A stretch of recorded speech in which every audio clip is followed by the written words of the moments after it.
വയനാട്ടിലെ പാർട്ടിയുടെ തെരഞ്ഞെടുപ്പ് നടക്കുകയാണ്. ആരാ സെക്രട്ടറി? ഇപ്പൊ നടന്ന തെരഞ്ഞെടുപ്പിൽ മത്സരം നടന്ന് ഗഗാറിൻ ഔട്ടായി. ചെറുപ്പക്കാരനായ റഫീഖ് സെക്രട്ടറി. എന്താ കാര്യം? ഈ ADGP അജിത് കുമാറിന്റെ വിഷയത്തിൽ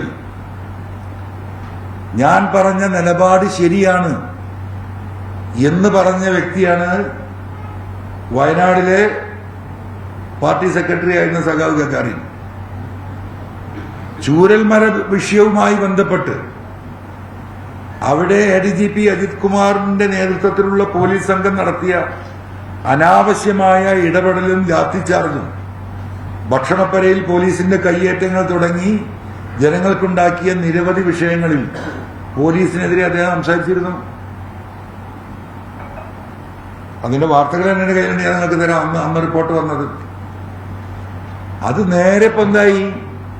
അതാണ് ഞാൻ പറഞ്ഞത്, പിണറായിക്കെതിരെ ഒരു ചെറുവിരൽ അനക്കിയാൽ അത് പറയുന്ന ബ്രാഞ്ച് തൊട്ട് പോളിറ്റ് ബ്യൂറോ വരെ ചെറുവിരൽ അനക്കിയാൽ പാർട്ടിയിലുണ്ടാവില്ല. സഖാവ് യെച്ചൂരി മരിച്ചിട്ട് മാസങ്ങളെത്രയായി? നിങ്ങളൊന്ന് ആലോചിക്കണം. ഒരു കമ്മ്യൂണിസ്റ്റ് പാർട്ടിക്ക് ഒരു ദേശീയ സെക്രട്ടറി ഇല്ല. എന്തല്ലാത്തത്? എന്താ തീരുമാനിക്കാൻ ബുദ്ധിമുട്ട്? പിണറായിക്ക് ഇപ്പോഴും ഒരു തീരുമാനത്തിലെത്താൻ എനിക്ക് ആരെയാണ് 100% വിശ്വസിക്കാൻ കഴിയുന്നൊരു വ്യക്തി എന്ന കാര്യത്തിൽ അദ്ദേഹം ഇപ്പൊ കൺഫ്യൂഷനില്ല. അതിനകത്ത് പലതും നടക്കുന്നുണ്ടല്ലോ, ഇപ്പൊ നമ്മൾ കേൾക്കുന്നു കാണുന്നൊക്കെ ഉണ്ടല്ലോ. ഇരിക്കുന്ന കസാരയെ പോലും വിശ്വാസമില്ലാത്ത അവസ്ഥയിലേക്ക് സഖാവ് പിണറായി വിജയൻ നീങ്ങുകയാണ്.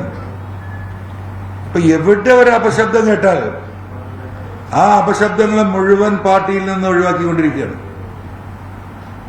അതിന്റെ ഈ പാർട്ടി സമ്മേളനത്തിലെ ആദ്യത്തെ രക്തസാക്ഷിയാണ് വയനാട്ടിലെ സഖാവ് ഗഗാറിൻ.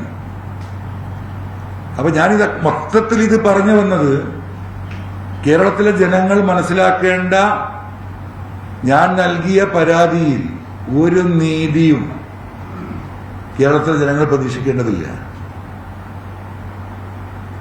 ഒരു മേഖലയിലും നമുക്കൊരു നീതിയും ലഭ്യമാകില്ല. ഇതിനി ജനങ്ങള് ഇതിനെങ്ങനെ നേരിടണം എന്നുള്ളത് ജനങ്ങളാണ് തീരുമാനിക്കേണ്ടത്.